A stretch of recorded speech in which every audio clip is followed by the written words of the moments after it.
vivre dans la grande ville? Certainement pas. Fort de son succès fou, Francis Cabrel est retourné, dès qu'il a pu, revivre là où il avait grandi.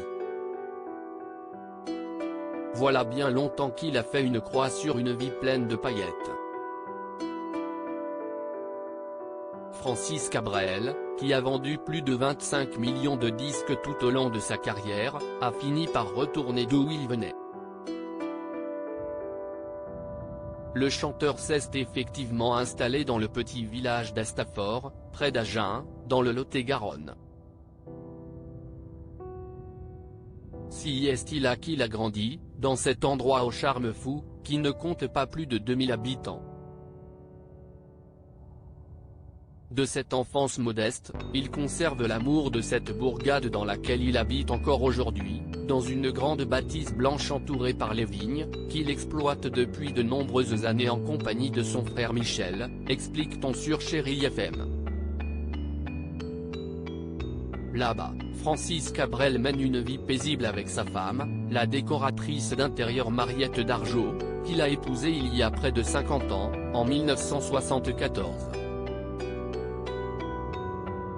Sa fille aînée, Aurélie, n'est également pas loin comme le révèle le magazine Public dans son numéro du 16 juin 2023.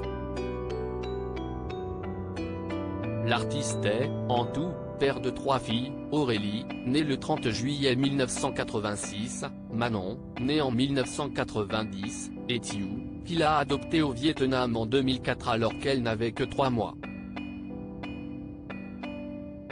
Sa plus grande, qui a tenté une carrière de chanteuse, gère un hôtel-restaurant situé à Astafort, ouvert il y a quelque temps par papa, qui attire de nombreux touristes mais aussi de nombreux fans de l'interprète de La Cabane du Pêcheur. Ce n'est pas le seul business de Francis Cabrel en ces lieux. L'artiste de 69 ans a également monté un studio sur place.